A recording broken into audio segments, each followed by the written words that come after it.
We're here with Congressman Sam Graves, Republican of Missouri. He is the chairman of the Highways and Transit Subcommittee.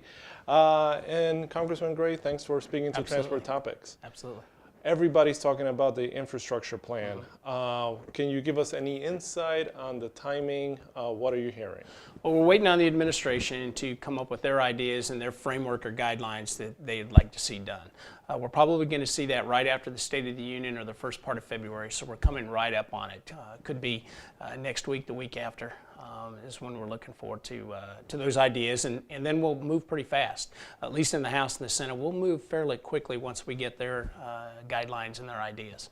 Can you offer us any insight, any conversations with the administration on specific details? Well, it's going to be, there's no real specific details at this point. Okay. It is going to be a massive infrastructure bill, though. It's going to include a lot of things, obviously roads and bridges, aviation, water systems, sewer systems, just a lot of everything to do with infrastructure. So it's going to be a very broad plan. Obviously, the administration would like to see $1 trillion worth of investment. We'll see if we can get there. That's a pretty tough lift, but that's one of the things we're waiting on the administration to see what they want to do in terms of the expanse of it, and obviously the funding issue as well. We've had several senior administration officials, from DJ Gribbin, the infrastructure policy advisor, to the secretary, Elaine Chao, and just now at TRB, some other officials were talking about this plan is going to aim to change the culture, the funding culture. Do you have any insight as to what they're talking about when they're saying changing the culture? Well, the biggest thing, and it's much like what we would like to see here in the House, and that is the efficiency of the way that programs are implemented. How they're put forth. A lot of programs out there, or funding packages, or the way things are funded. You take TIFIA, for instance. Yeah. Trying to make that easier to qualify. Right now, we've found that a lot of the programs that were passed in past highway bills, it's very hard to qualify, very hard to meet the criteria to be able to do a lot of these projects. So we want to see that streamlined, a little bit easier for entities, whether that's states or municipalities, to be able to qualify. And so we're going to do a lot of efficiency work more than anything else. Speed up these projects, make them happen faster. Before the end of last year, you held a roundtable on freight connectivity. Where do you see proposals to improve access to freight corridors and the mobility of freight in this plan?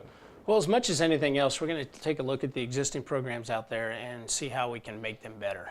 And obviously the most important thing when it comes to moving freight is just making sure that, our system, our transportation system, is the most efficient it can be. Yeah. We obviously have some issues there. We have a lot of modernization to take place. But what we're going to do is look at those programs we already have and see how much more efficient or how much better we can make them for freight. Everything in this country moves. Everything moves. One mode of transportation or another, whether that's by truck, or it could be by train, or by plane, or by barge, or by pipeline. Everything moves, and we need a first-class infrastructure system to be able to make sure that those goods and services move eventually. Now, ultimately, and it doesn't matter if it moves by a pipeline, or it moves by an airplane, or it moves by a train. It's still got to get on a truck sooner or later, and it's got to make it to its final destination. So we want to make sure that access is just as flawless or as seamless as possible. Not only the truckers, but a lot of the stakeholders, they tell yourself and your colleagues that raising the gas tax at the federal level is the one way that you could have an immediate injection of new revenue into the system. Where are we with this Highway Trust Fund debate? Well, we're obviously taking a real hard look at how we move forward. Do we want to stick with fuel tax, which is very regressive? We obviously have more and more vehicles on the road that simply don't pay any fuel tax. Yeah. Or we have more and more efficiency, so they're paying less fuel tax. Ultimately, we have to change over to something else, because as time goes on, it's going to get more and more, or fewer and fewer dollars are going to come in as a result of those efficiencies, or vehicles just not paying. So I would like to see us ultimately pivot. Now, could we use fuel tax, to inject immediately? We probably could, but it'd be very hard to pass.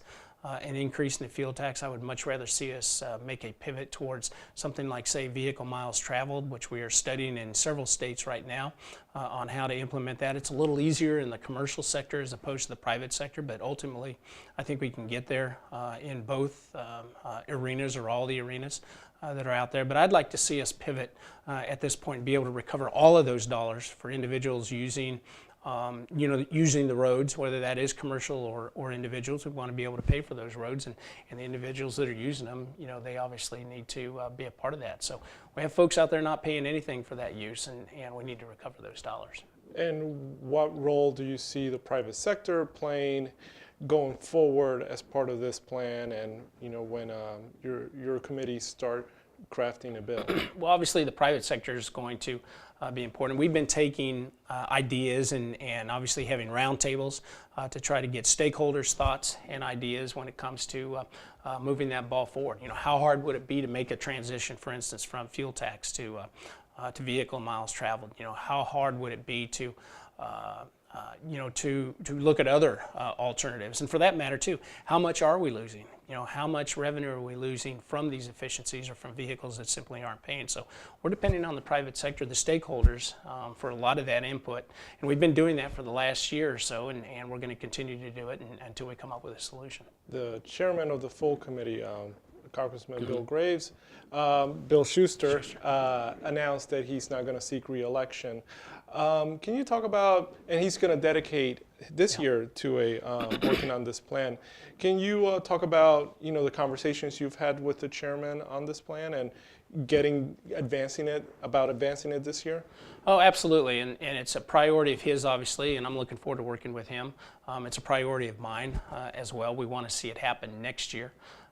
Or this year, I guess. We're already in 2018, so we want to see it happen, and sooner rather than later. So he's committed to it. I'm committed to it. We're going to do everything we can to move it out of the House, as I stated earlier. Once we get the ideas from the administration in the next couple of weeks, we're going to move very, very quickly to get this done and start paving some roads.